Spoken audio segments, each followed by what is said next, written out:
एक अद्भुत पात्र हैं काकभूषुंडी। आध्यात्म रामायण में इनकी चर्चा है। चर्चा इस प्रकार है कि सर्वप्रथम श्री राम की कथा भगवान श्री शंकर ने माता पार्वती को सुनाई थी। उस कथा को एक कौवे ने भी सुन लिया। उसी कौवे का पुनर्जन्म काकभूषुंडी के रूप में हुआ।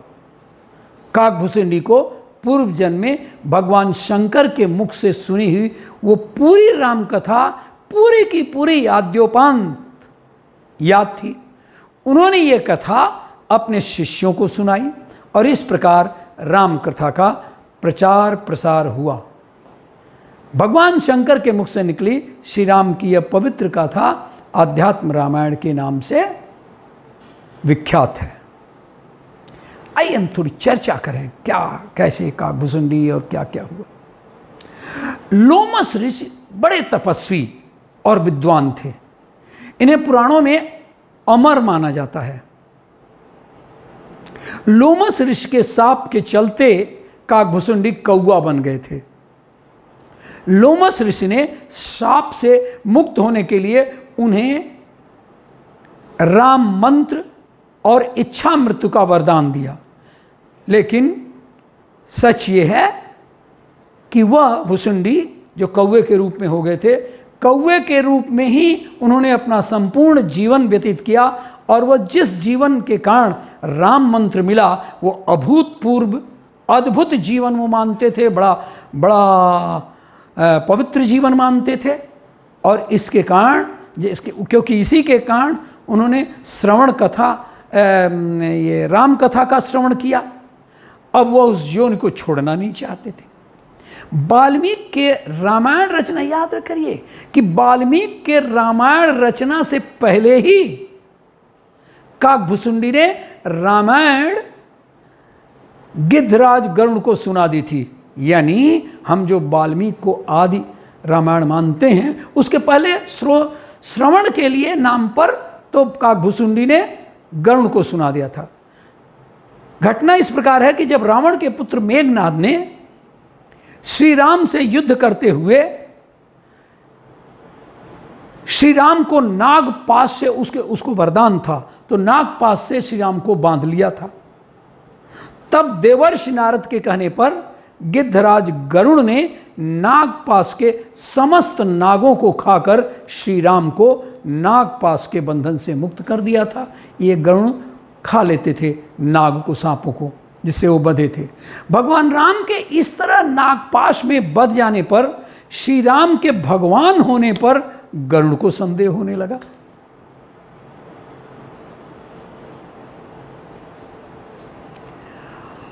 गरुड़ को यह संदेह हुआ कि ये सचमुच में श्री राम है जो नागों से बंधे हुए रहते हैं, जिसे मुझे आना पड़ा और काट करके तब ये मुक्त हुए।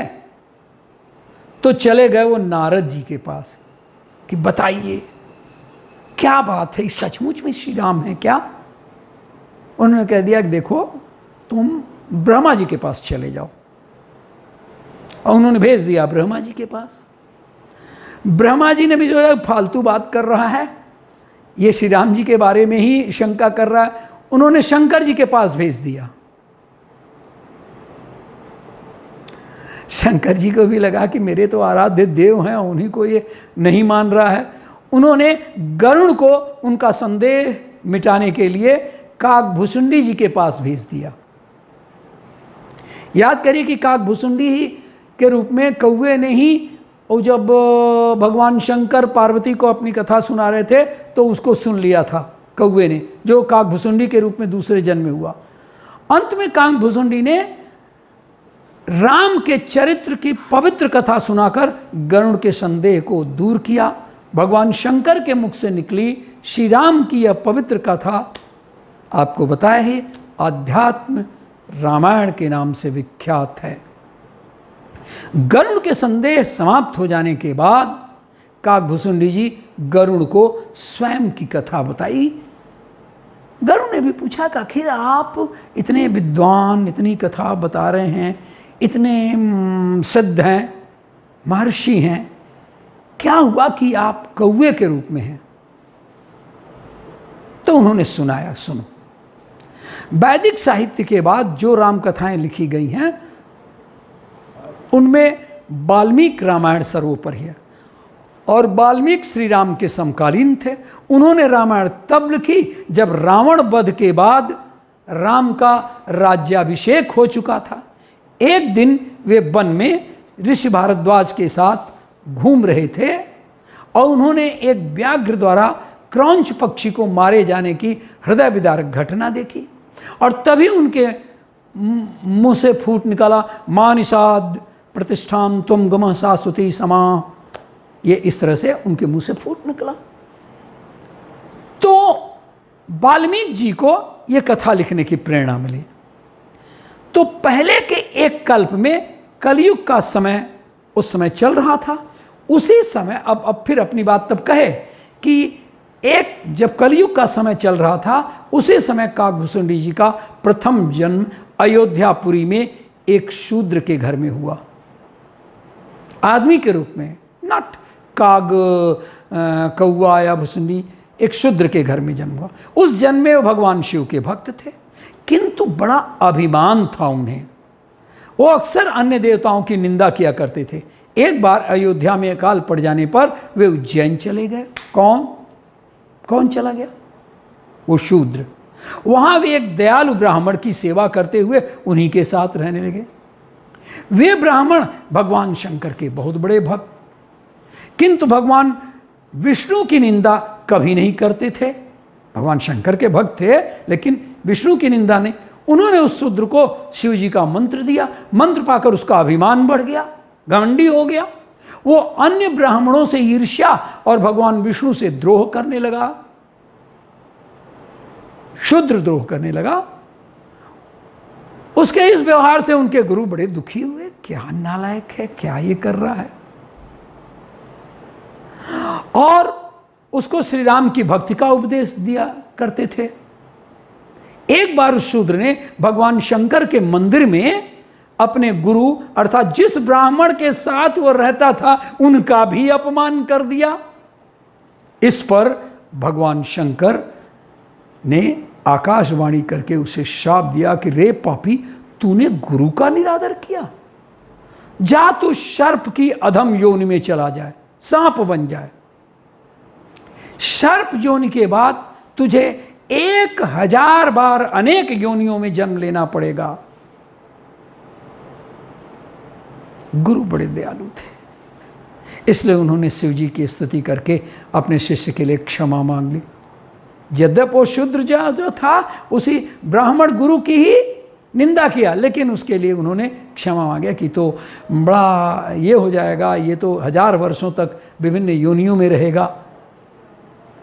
गुरु द्वारा क्षमा मांगने पर भगवान शंकर ने आकाशवाणी करके कहा, हे ब्राह्मण, मेरा शाप तो व्यर्थ नहीं जाएगा। इस शूद्र को तो 1000 बार जन्म अवश्य ही लेना पड़ेगा, किंतु जन्म और मरने में जो दुस्सह दुख होता है वह इसे नहीं पाएगा। क्यों? कि किसी भी जन्म में इसका ज्ञान नहीं मिटेगा, इसे अपने प्रत्येक जन्म का स्मरण भी रहेगा, और जगत में इसको कुछ भी दुर्लभ नहीं होगा, और इसकी सर्वत्र अबाध गति होगी। मेरी कृपा से इसे भगवान श्री राम के चरणों के प्रति भक्ति भी प्राप्त होगी। इसके पश्चात उस शूद्र ने विंध्याचल में जाकर सर्प योनि प्राप्त किया। कुछ काल बीतने पर उसने उस शरीर को बिना किसी कष्ट के त्याग दिया, यानी वो जब चाहता तो त्याग देता था। इसको भगवान शंकर का आशीर्वाद था। वह जो भी शरीर धारण करता था वो बिना कष्ट के सुखपूर्वक त्याग देता था, जैसे मनुष्य अपने पुराने वस्त्रों को त्याग देता है, नया वस्त्र पहन लेता है। प्रत्येक जन्म की याद भी उसे बनी रहती थी। श्री रामचंद्र जी के प्रति भक्ति थी, जैसा उसको आशीर्वाद था। अंतिम शरीर उसने ब्राह्मण का पाया। ये 1000 के बाद उसने ब्राह्मण का पाया, और उस ब्राह्मण का नाम रखा गया भुसुंडी।